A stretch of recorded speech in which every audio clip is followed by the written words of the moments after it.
अस्सलाम वालेकुम दोस्तों, कैसे हैं। उम्मीद करता हूं कि सब खैरियत से होंगे। हमारी दुआ है कि अल्लाह पाक आपको सेहत और तंदुरुस्ती अता फरमाए।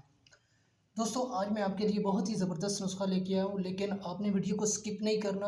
आपने बात को अच्छी तरह समझ लेना है पहले।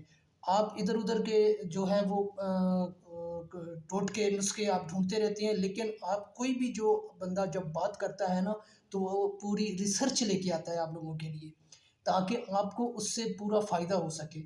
तो आपने भी मैं भी आपसे यही रिक्वेस्ट करूँगा कि आपने वीडियो को स्किप नहीं करना, बात को समझना है। और बात को समझने के बाद अगर हम जिस तरह बताते हैं आपको, अगर आप उसी तरह इस पर अमल करते हैं, इस पे इम्प्लीमेंट करते हैं, तो इंशाल्लाह आपको ज़रूर फ़ायदा होगा। आज का जो नुस्खा है, ये नुस्खा मैं लेके आया हूँ जिन लोगों के सर के बाल गिरते हैं या गिर रहे हैं या गिर चुके हैं।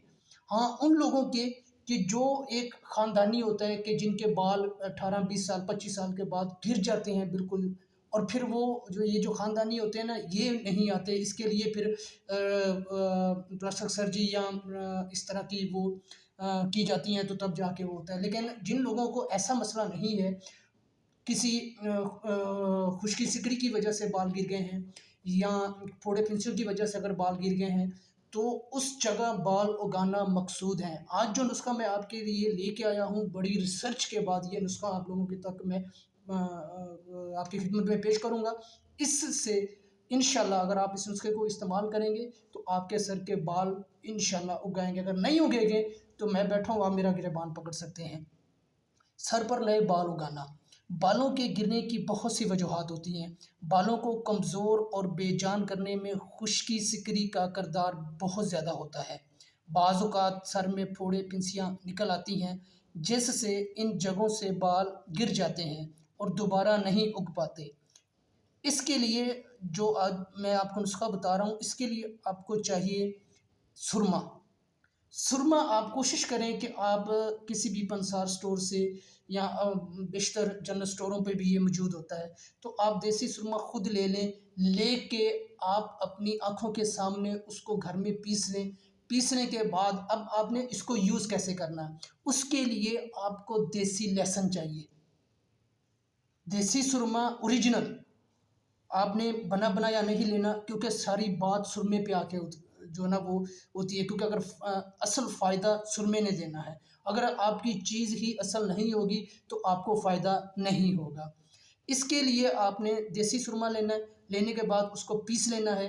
पीसने के बाद आपने देसी थूम लेना है। देसी थूम की ये होती है की निशानी ये होती है कि इसके ऊपर हल्का छिलका होता है।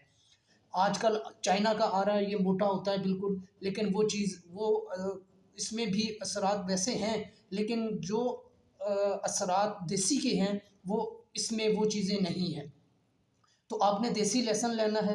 लहसुन की आपने 2-3 जुए लेकर ज जिस जगह यानी कि आपने की मुनासिबत से जिस जगह आपने अपनी जगह का तयन करना है कि कितनी जगह पे आपने ये लेप लगाना है। उतना आपने थोड़ा-सा लहसुन ले लेना है। लहसुन लेने के को आपने किसी हमन-दस्ते में या किसी प्याले में, मट्टी में उसको डालकर उसको आपने बिल्कुल बारीक पीस लेना है। पीसने के बाद आपने उसमें थोड़ा-सा सुरमा आपने ऐड करके उसका एक स्टेप बना लेना है। वो पेस्ट आपने जिस जगह बाल उगाना मकसूद हो, उस जगह पे आपने अच्छी तरह इसका मसाज करना है, इसको लगाना है, ताकि ये जिल्द के अंदर अच्छी तरह जज़ब हो जाए। ये अमल चंद दिन मुसलसल करें। इस अमेज़े को बाकायदगी से इस्तेमाल करें। इसे अच्छी तरह मालिश करना चाहिए, ताकि सर की जिल्द में अच्छी तरह जज़ब हो जाए। तकरीबन 2 से 3 माह में सर पर बाल उग आएँगे। बाल लाज़मी उगेंगे, क्योंकि इस नुस्खे को बार-बार आज़माया हुआ है।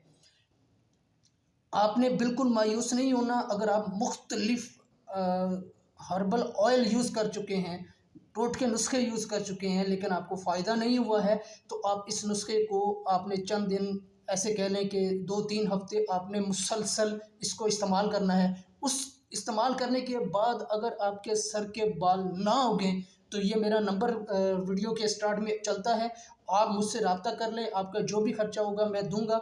आप जो है वो आपका हाथ होगा और मेरा गिरेबान होगा। तो करता हूँ कि ये छोटी सी रेमेडीज़ आपको ज़रूर पसंद आई होगी। अगर पसंद आई है तो वीडियो को लाइक कर दें। अगर चैनल को नहीं सब्सक्राइब किया तो अभी चैनल को सब्सक्राइब कर लें, ताकि नेक्स्ट वाली जो वीडियो है हेल्थ के मुतालिक वो सबसे पहले आपको मिल सके। तो इसी के साथ मुझे दें इजाज़त और दुआओं में याद रखिएगा। तब तक के लिए अल्लाह हाफ़िज़।